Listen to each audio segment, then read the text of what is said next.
Hello and welcome to today's video where we're going to recap play-ins and some of the stats I've accumulated over the last week, as well as preview tomorrow's series in the main event between TL and Top Esports at the end. So, in the play-in stage, I was tracking a few different things. First, how many plays teams were making into which area of the rift as far as lanes are concerned. I believe for the main event I am going to focus more on also including jungle. I did not include that in the beginning. I think that was an oversight on my part. Then how Grubs, Herald, and Drake were distributed, who went after those objectives, how often they went about getting those objectives. I also tallied how many power plays teams got. So how many Barons did they take? What did they do with those Barons? Keep in mind, I do account for 1,525 gold per Baron and then work from there. So these numbers are on here. These numbers on here exclude 1,525. And then also the penalty kill. So how did you do against Baron? How did you prevent sieging? Did you prevent sieging? And things like that. Afterwards, I have a board that's going to go over some laning stats that actually are not provided at this tournament. So long-winded intro. If you sat through that, thanks. Now, on the board, a couple numbers are in blue and then some in pink. So blue signifies the most. So T1 were the most aggressive team at this play-in stage, going topside 7 times, mid lane 6 times across 4 games. That's more than anybody else on a per-game basis. The lowest were Top Esports, only twice to both areas, which is something to think about. That we have the two best teams, many would say, in the play-in stage, going very different ways when it came to trying to affect the Rift. And also keep in mind lane swaps and things like that occurred. T1 did play Astral and FlyQuest and were very, very dominant against FlyQuest. Top Esports had to play an extra game, right? They played 5. They did play Fnatic 2-1 and Loud twice. Bot lane, Fnatic, most active. We saw them going bot side in their their final series against GAM, with Noah and June getting a lot of help. Clearly, they had a mission to get to the bot side of the Rift to get priority over that side of the field of play. 8 attempts in 5 games. The lowest were Loud. Loud only went bot side once, and that's reflected in the other board here where we go over the laning stats individually, player by player. In terms of total plays, who were the most active teams and who were not? So clearly I wrote a 4 here, but that's supposed to be 16. T1 made 16 plays in 4 games, averaging 4 a game, which was the highest. They were the most aggressive. They were the most active. The least aggressive team, Loud, 7 plays in 5 games. Croc did not get much done. Tinones did not get much done. And we were talking about Tinones going into this event, how his statistics signified more of a carry and high resource player, more CS than usual. Now, at this event, that continued. He didn't go around and make things happen necessarily. He did deal a ton of damage. I think actually in the playing stage, he might have the second most DPM out of anybody in any role. So he did provide something, but Loud were already behind by that point, and really Tinones was all they had. Grubs, who took the most grubs? Well, it was T1. They averaged about 4.5 a game. The lowest being FlyQuest. They only took 7 in 7 games, 1 a game. Very low amount. Their priority over grubs was very puzzling. Clearly, not prioritizing objectives all that much in general. Against PSG, I felt PSG were just getting the better of them in that department. Fly, despite prioritizing top side of the Rift with better players than Blippo and Inspired, and sure he had lane swaps and stuff, but they just, the grubs, I mean, it just wasn't there. Now, were grubs indicative of somebody winning? I mean, T1 had a lot. PSG had 29 over 7 games. And then even Top Esports 17 and 4, Fnatic 16. So, I mean, you could argue either here nor there whether it was actually beneficial. Herald's Top Esports took 0.8, so 1 every game but 1. They took 4 out of 5. Loud didn't take any. Drakes, we had T1 averaging 3 a game, and Astral just had 2 total. So once again, I miswrote my numbers back on this board. But Astral only 2 total in 4 games. That's, of course, not going to be enough. Astral struggling. Jose, really all they had. But the problem was his lanes were losing by so much. He was kind of screwed. Power plays, Astral didn't get a single Baron at this event. Actually, I should have. I didn't even remember to highlight this. So, going to have to sift through this. There's not going to be a marker here. FlyQuest actually averaged the most gold per power play, 3,252 per Baron, which, like I said, is the highest in the tournament. They had 4. We saw GAM and PSG take 6 each. The lowest return on power play were from Loud. They averaged under 1,000 gold per Baron when you take out that 1525 and only took 2. Penalty kill. Who are the best against sieging? Well, T1 didn't allow a Baron against Astral or FlyQuest. Top Esports were by far the worst. They allowed 1 Baron, and Fnatic ended off of it with like a 8,000, well, what do I have here? 8,327 gold added in addition to the 1525 you already get. So that, and they ended the game off that. It could have been even more for all we know. If you actually look back at it, were there turrets still left up on the Rift? Were any top esports players alive still and could have been eliminated to add even more gold to that power play? A couple good teams against Baron. FlyQuest averaged under 1,400 gold against. I know they prevented PSG in the first matchup twice. I think they only averaged like 69 gold or something. And then GAM Esports, they did well, 1379 over 6. So they did well at slowing down Barons also. So just some stats I thought it would be nice to go over and kind of just mull over and think about how these teams approached the Rift, who were the most active, who were not, whether that resulted in them getting out of play-ins. What can we make of that? What can we make of teams when they play with the power play versus against it?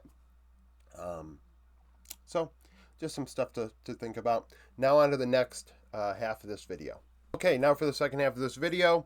As you can see, these stats are a little more fun. So if you sat through that, congratulations. If you skipped ahead, well, you know how I feel about people that skip ahead. Just don't comment down below if you skipped ahead, because then I'm going to drag you through the mud.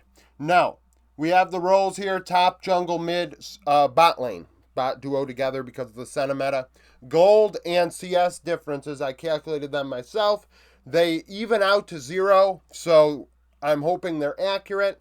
They aren't like down to the single digits. I just utilized what the scoreboard said because the LPL, well, China, this tournament's in China. The LPL and China does not give us these nice diffy stats. They also don't give you solo kills, so that's something I might try and work on as well. Now, in top lane, the best top laner, Zeus. That wasn't a shock going into this event, at least in the play-in stage. So he averaged 625 gold, 29 CS lead. Zolfve, on the other side, who played against Zeus twice, down 1125, so 1,125 gold on average and 27 CS. Jungle, Junjia led the way, up 500 gold on average against his opponents. That included Inspired and Owner. Inspired and Jose Deodo. Those are not slouches, but he still led the way. Lowest, Jose Deodo, down 625 on average. That was a surprise. I didn't think he would be put behind by that much, but if we think about it going into this event, he took on a big facilitator role this year, and in part, that's going to result in less gold. Well, actually, that's not true. If you execute on getting kills, you would get gold. CS, TN average a 13 CS lead against Razork and Croc. Croc, down 10 CS on average. That's not a big surprise. In the mid lane, Humanoid, 871 gold ahead on average. That is not a shock. I'm a big advocate for Humanoid. Going into this event, I had Humanoid ahead of Cream. Many people had an issue with that. I think that their 3-game series really showed why that might be the case. Now, we do have the rest of the tournament to go over, but this is why going into this event, we thought the way we did, right? Cream ended up showing up big in game 3, but games 1 and 2 were tough. Gold, Emo was down over 1,000, but we're not going to hold that against him. Honestly, his series against Loud was a really nice thing to have go on for him and for his development. In terms of CS, Faker had 10 on average and Cody down 15. So Cody got pretty well gapped, especially given the fact that Astral went mid for Cody quite a bit. Bot duos, T1 averaged almost a 2,000 gold lead at 15 minutes. CS Diff, Top Esports on average had a 30 CS lead, and that is against Korean 80 carries in Noah and Root. So that's Top Esports bot lane are coming in firing. I feel pretty good about picking them to finish second in this tournament. With that bot lane is on point, I know they're setting up for maybe having to go against Gen G. Pays and the Hens have struggled going into this tournament. And if Jackie and Mako are on and those guys are still struggling, that is going to be something. In terms of lowest CS, I went over the best, but FlyQuest lowest in terms of gold, down about 1250 on average. Did play against T1 and they lost in 17 minutes. If that's that shouldn't shock us when we look at that.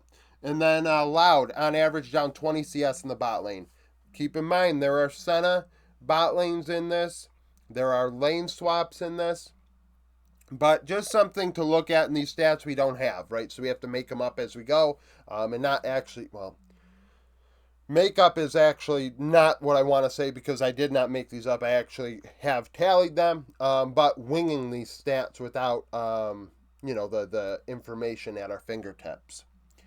Top 10 champions in presence. I mean, this is very easy. You can find it on gameoflegend.gg, but I just want to include it up here with some color coding just to show, the different roles and how the priority is working. Only Vi had 100% priority and presence in play-ins across, I think, 23 games. Then we have 380 carries after that. Callista, Varus, Senna. So clearly teams were prioritizing getting rid of 80 carries in draft. Rumble was the only top laner at 87%. I said yesterday, personally, I think that Nuke Duck and FlyQuest inted draft by giving Aji Rumble in both games. I thought that was very, very reckless. Mid lane, we have Talia and Azir. Support, Nautilus, and then a couple more jungles in Xin Zhao and Lee Sin. So, make that what we will. I am surprised only one champion at 100% presence. I thought that maybe there'd be more. Evidently, somebody thought Callista could go through, and I think someone, could go through the entire draft. So, that's something. Now, Team Liquid and Top Esports. Only one matchup's occurred already. I was surprised. I'm pretty sure, and I checked, Mako and Core JJ have never played against each other at an international event, Worlds or MSI, until tomorrow morning. Two players that have been around the block, 2 Hall of Fame players. I actually got to be very careful saying that now that they have a Hall of Fame that they're working on. I have a Hall of Fame on my Discord for League. But they're very, very good players and world class. The only matchups occurred is Impact 369. Umpty had never been to an event. Kareem had never been to an event. And Yeon only went last year, and Jackie didn't. So this is the only matchup we have. Impact and 369 played against each other twice at Worlds 2022. Impact on EG and 369 on JDG.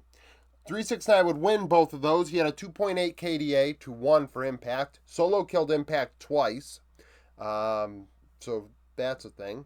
I believe Impact played Gangplank Maokai, and 369 played Sejuani and Fiora. In terms of the Diffie, so 369 had a 1656 gold lead, so 1,656, 27 CS, and 986 XP. He was ahead by quite a lot in both games. So we'll see how it goes tomorrow. A lot of people saying, oh, this is the best matchup. TL got lucky, this and that and the third. And it's like, that's because, the thought is that Top Esports are the worst of the 4 teams. And it's just like, ban Ziggs, ban Aurelion Sol. Just ban those 2 champions against TL and then just see what happens in game 1.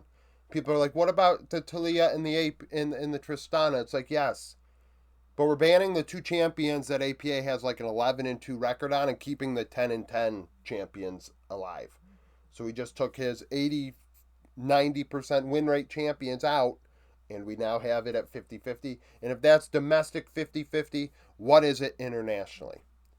So that's a whole nother thing. People like to say, oh, but look at his win rate on this champion. It's like, yes, but if you keep winning, I don't know, if you're a sport player, but you go to the local park and you play basketball or something, and you beat a team of people that are just playing at the park, that does not mean that you're going to average 30 points or win all the time when you go to the NBA, right? I think that's a thing. People are going to say, oh, but that's not a fair comparison. It's like we just saw LCS not make it out, right? So the fact of the matter is, that's a thing. So thank you for watching this video. If you liked it, like it, subscribe to the channel for daily League of Legends content. Follow me on Twitter, join the Discord, become a YouTube supporter, and hope to see you again tomorrow.